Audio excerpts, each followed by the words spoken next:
The day everything fell apart didn't announce itself with thunder or some dramatic sky splitting open. It started with the soft buzz of my alarm clock, the same tired ringtone that dragged me out of bed every morning for the past 7 years. But something in the air felt different, like the world was inhaling, holding its breath, waiting to drop something heavy on my shoulders. I pushed the thought away. I had no room for drama. Rent was due, my boss was already annoyed at me for missing a shift last week, and my mom's doctor had called me yesterday hinting that her condition was getting worse but refusing to say more over the phone. I didn't need more tension. I needed a break, a miracle, anything that felt like kindness in a life that had forgotten how to give it. I rushed through my morning routine, spilled coffee on my shirt, changed, got stuck in traffic, and arrived 10 minutes late. Again. My manager, Eric, stood by the doorway with his arms crossed. That fake corporate smile he practiced in the mirror was nowhere on his face this time. "We need to talk," he said, and before he even opened his mouth, I knew. My stomach sank. The world inhaled again and finally exhaled all of its weight on me. He didn't yell, didn't blame. He just said corporate was cutting hours, and since I missed a shift and wasn't consistent, I was being let go. No severance. No second chance. Just a polite, turn in your badge. I thought I'd cry. I didn't. I walked to my car in a daze, gripping the steering wheel so tightly my knuckles turned white. I kept replaying everything in my mind, the bills stacking up, my mother's frail voice asking when I'd visit, the fear that maybe I wasn't doing enough, wasn't being enough. My whole life felt like a sandcastle, and someone had kicked it over without warning. I drove to my mom's place because I didn't know where else to go. The apartment building looked tired, like everything inside it had stories of struggle and no happy endings. Mom greeted me with a smile that never quite faded, even when life gave her every reason to let it.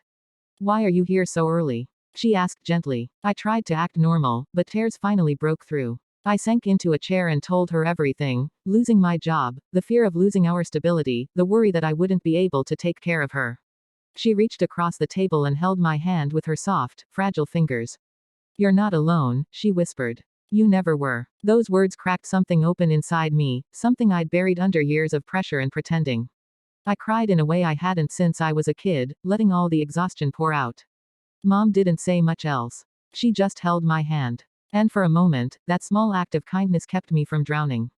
After a few minutes, she told me there was a community center nearby offering free meals on certain days and that I should go volunteer. "Sometimes helping others fills the empty parts of us," she said.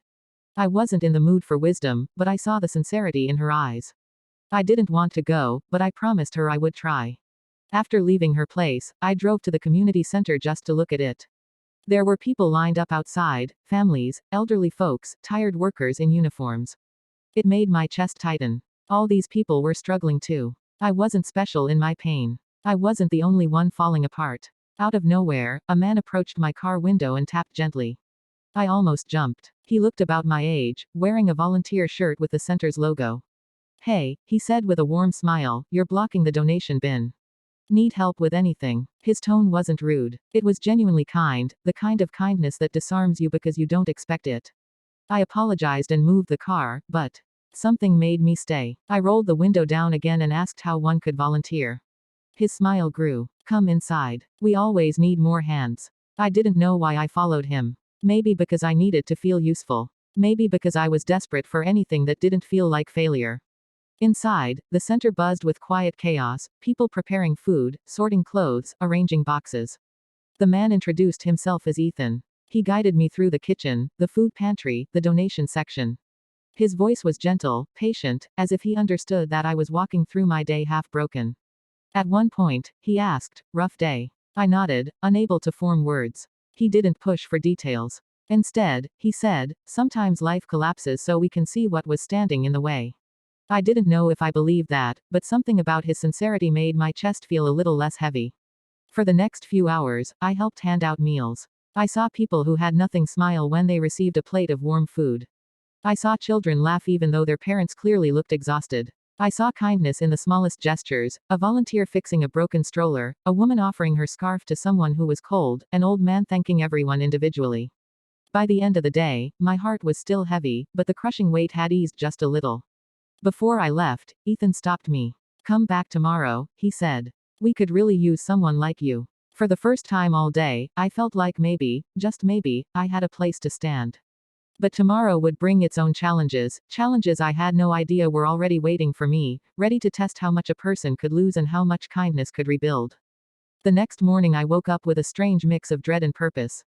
My life was still a mess, no job, bills piling up, a mother who needed more care than I could afford, but there was something grounding about knowing at least one place in the world needed my presence. I drove back to the community center, half expecting the feeling of comfort from yesterday to disappear. But as soon as I walked in, Ethan waved from across the room like I'd been a part of the team for years. That small gesture made something warm flicker inside me. For the next few hours, we organized food boxes for families who couldn't pick up meals in person. It was repetitive work, but it felt meaningful. I liked the rhythm, the quiet conversations with other volunteers, the hum of activity that didn't judge or demand perfection. At one point, an older volunteer named Martha looked at me and said, "You've got good hands for this kind of work." I laughed. "Good hands but a broken life," I muttered. She didn't flinch. She just patted my arm gently and replied, "Broken things can still hold a lot." Her kindness felt like a gentle sunrise inside me, slow but steady. Around noon, Ethan asked if I wanted to join him delivering meals to a few families who lived too far to walk. I didn't hesitate. Getting out, doing something active, felt better than sitting with my worries. As we drove, he talked about how he'd started volunteering after losing someone close to him.